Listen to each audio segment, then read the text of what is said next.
परिचय।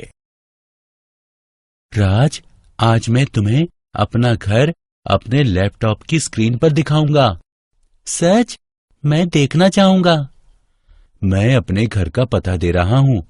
अब मैं मानचित्र को तब तक बड़ा करूंगा जब तक कि मेरा घर नहीं दिखाई देगा। देखो, अब मेरा घर दिख रहा है। बहुत अच्छे, यह अच्छी तरह से कार्य करता है। लेकिन मैं तुमसे पूछना चाहता हूं कि यह कैसे कार्य करता है। अपने घर से पूरी दुनिया में किसी भी जगह को देख पाना कैसे संभव है? यह विज्ञान और प्रौद्योगिकी के विकास के कारण ही संभव हो पाया है। यह उपग्रह संचार के सिद्धांत पर कार्य करता है। उपग्रह पृथ्वी के आंकड़ों को स्कैन करता है और नियमित समय अंतराल पर इससे पृथ्वी को प्रेषित करता है। अब तुम्हें एक एसएमएस मिला। यह संचार प्रणाली का एक अन्य उदाहरण है। हम अपने दैनिक जीवन में असंख्य विज्ञान अनुप्रयोगों का उपयोग करते हैं। मुझे मेरा उत्तर मिल गया और मैं विज्ञान के बारे में और अधिक जानना चाहता हूँ। ठीक है, आज हम विज्ञान और भौतिक दुनिया के विषय में और अध्ययन करेंगे। उद्देश्य। इस पाठ के अंत में आप निम्न करने में सक्षम हो जाएंगे: विज्ञान और भौतिकी को परिभाषित करने में, भौतिकी के क्षेत्र और उत्साह को जानने में, भौतिकी की प्रौद्योगिकी को समझने में, भौतिकी के समाज के बारे में जानने में, प्रकृति में मूलभूत बलों का विश्लेषण करने में, भौतिक नियमों की प्रकृति के बारे में जानने में। विज्ञान। विज्ञान का अर्थ है जानना। यह किसी समय में सावधानी पूर्वक प्रेक्षणों और प्रयोगों द्वारा परिवेश के बारे में जानकारी प्राप्त करने का एक क्रमबद्ध तरीका है। हम अपने दैनिक जीवन में विज्ञान का उपयोग करते हैं। हम कार में यात्रा करते हैं, टेलीविजन देखते हैं, मोबाइल का प्रयोग करते हैं और कई दैनिक कार्य करते हैं। यह केवल विज्ञान के कारण ही है। भौतिकी क्या है?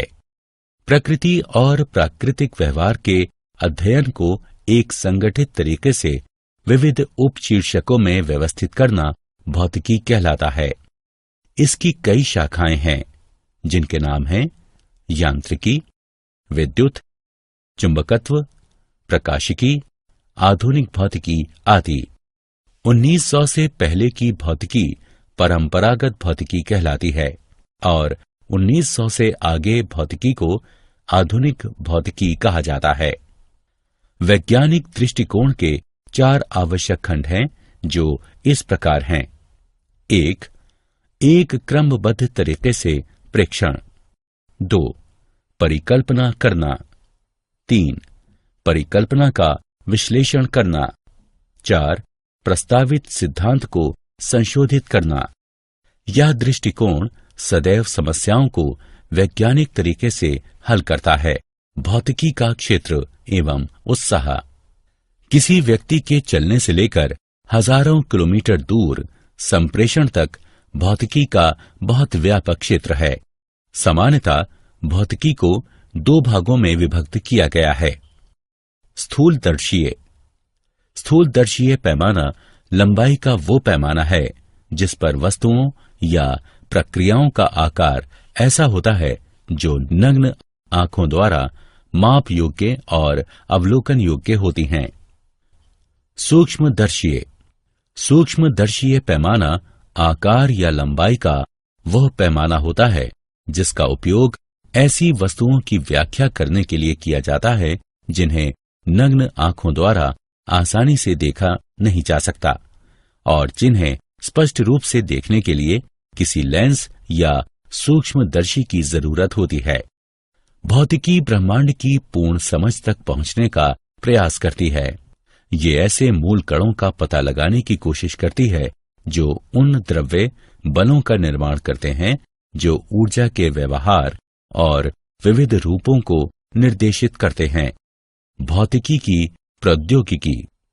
नाभिक और इसमें सन्निहित ऊर्जा का विचार हमें अपार ऊर्जा उत्पन्न करने में सक्षम बनाती है। डिजिटल तकनीक के अध्ययन ने हमें एक कंप्यूटर बनाने में सक्षम बनाया जो कम समय में प्रक्रिया करता है। कर्नाटक द्वारा सैद्धांतिक चक्रीय उत्क्रमणीय प्रक्रिया के विकास से हमें एक इंजन, रेफ्रिजरेटर, एयर कंडीशनर आदि को समझने का मौका मिला। विद्युत चुंबकत्व तरंगों और संचरण के अध्ययन ने संचार प्रणाली को डिजाइन करने में हमारी सहायता की। उपग्रहों के प्रक्षेपण से हम संपदा के बारे में जानने के लिए पृथ्वी की परतों को समझने में समर्थ हुए और संचार सुविधाओं को उन्नत करने के अतिरिक्त अपने सौर परिवार से आगे जाने में सफल हुए। भौतिकी का समाज। भौतिकी आधारित तकनीक के द्वारा हमारे समाज को बहुत अधिक लाभ मिला है। दृष्टि सुधार के लिए प्रयुक्त लेंस, यातायात के तरीके, सस्ती संचार व्यवस्था, मौसम की भविष्यवाणी, ये सभी प्रगति के कुछ ऐसे आयाम हैं जो भौतिकी के कारण संभव हो पाए हैं। लेकिन साथ ही इसने विनाश के हथियार भी दिए हैं। मिसाइल, परमाणु बम, हाइड्रोजन बम सेकंड के एक भाग में ही अकल्पनीय विनाश कर सकते हैं। प्रकृति में मूलभूत बल। 4 मूलभूत बल हैं जिनके नाम इस प्रकार हैं: गुरुत्वीय बल, विद्युत चुंबकीय बल, शक्तिशाली नाभिकीय बल, दुर्बल नाभिकीय बल। गुरुत्वीय बल ब्रह्मांड में किन्हीं भी 2 वस्तुओं के बीच पाया जाता है। न्यूटन के अनुसार परस्पर आकर्षण बल द्रव्यमानों के गुणनफल के अनुक्रमानुपाती होता है और बीच की दूरी के वर्ग व्युत्क्रमानुपाती होता है। ये स्थूलदर्शी स्तर पर अहम भूमिका निभाता है और सभी बलों में सबसे दुर्बल होता है। विद्युत चुंबकीय बल आवेशों के एक युग्म के मध्य होता है। विद्युत और चुंबकीय बल अलग अलग नहीं होते। तुलना के लिए हम कह सकते हैं कि प्रोटॉनों के एक युग्म के मध्य विद्युत बल उसी दूरी पर उनके बीच गुरुत्वीय बल से 10⁻36 गुना होता है। शक्तिशाली नाभिकीय बल प्रोटॉनों और न्यूट्रॉनों को नाभिक में बांधे रखते हैं। यह सबसे शक्तिशाली बल होता है और प्रकृति में विद्युत चुंबकीय बल से 100 गुना होता है।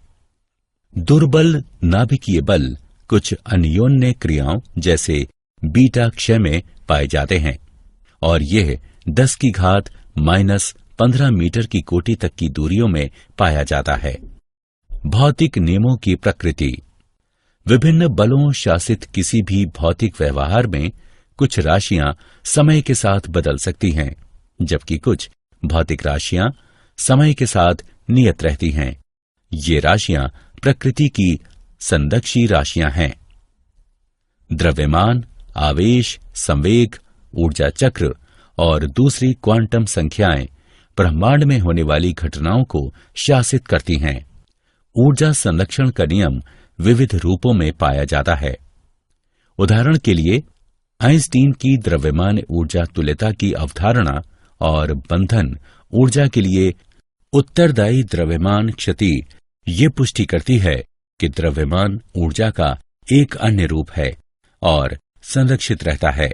क्या आप जानते हैं 1984 में लॉर्ड केल्विन ने पूर्वानुमान लगाया कि रेडियो का कोई भविष्य नहीं है। उन्होंने यह पूर्वानुमान भी किया कि वायु से भारी उड़ने वाली मशीनें असंभव हैं। ऑप्टिकल फाइबर का आविष्कार 1966 में 2 ब्रिटिश वैज्ञानिकों चार्ल्स काउ और जॉर्ज द्वारा किया गया, जो ब्रिटिश कंपनी स्टैंडर्ड टेलीकम्युनिकेशन के लिए कार्य करते थे। पर्दे पर किसी प्रतिबिंब का सबसे पहला प्रक्षेपण जर्मन पादरी ने किया था। 1646 में एथेनेसियस किर्चर ने हाथ से चित्रित प्रतिबिंबों को एक सफेद पर्दे पर एक मोमबत्ती या तेल की लैंप से प्रक्षेपित किया था। 1876 में अलेक्जेंडर ग्राहम बेल द्वारा टेलीफोन के लिए अपना पेटेंट पंजीकृत कराने से 1 घंटे पहले एलिशा ग्रे ने अपना डिजाइन पेटेंट करा लिया था। मुकदमे के वर्षों बाद पेटेंट बेल को मिला। सारांश। आइए हमने जो भी सीखा है उसे संक्षेप में दोहराएं। किसी समय में सावधानी पूर्वक प्रेक्षणों और प्रयोगों द्वारा परिवेश के बारे में जानकारी प्राप्त करने का एक क्रमबद्ध तरीका ही विज्ञान है। प्रकृति और प्राकृतिक व्यवहार के अध्ययन को एक संगठित तरीके से विविध उपशीर्षकों में व्यवस्थित करना भौतिकी कहलाता है। स्थूलदर्शीय पैमाना लंबाई का वह पैमाना है जिस पर वस्तुओं या प्रक्रियाओं का आकार ऐसा होता है जो नग्न आंखों द्वारा माप योग्य और अवलोकन योग्य होती हैं। सूक्ष्मदर्शीय पैमाना आकार या लंबाई का वह पैमाना होता है जिसका उपयोग ऐसी वस्तुओं की व्याख्या करने के लिए किया जाता है जिन्हें नग्न आंखों द्वारा आसानी से देखा नहीं जा सकता और जिन्हें स्पष्ट रूप से देखने के लिए किसी लेंस या सूक्ष्मदर्शी की जरूरत होती है। गुरुत्वीय बल ब्रह्मांड में किन्हीं भी दो वस्तुओं के बीच पाया जाता है। विद्युत चुंबकीय बल आवेशों के एक युग्म के मध्य होता है। शक्तिशाली नाभिकीय बल प्रोटॉनों और न्यूट्रॉनों को नाभिक में बांधे रखते हैं। दुर्बल नाभिकीय बल कुछ अन्योन्य क्रियाओं जैसे बीटा क्षय में पाए जाते हैं। कुछ भौतिक राशियां समय के साथ नियत रहती हैं। ये राशियां प्रकृति की संदक्षी राशियां हैं।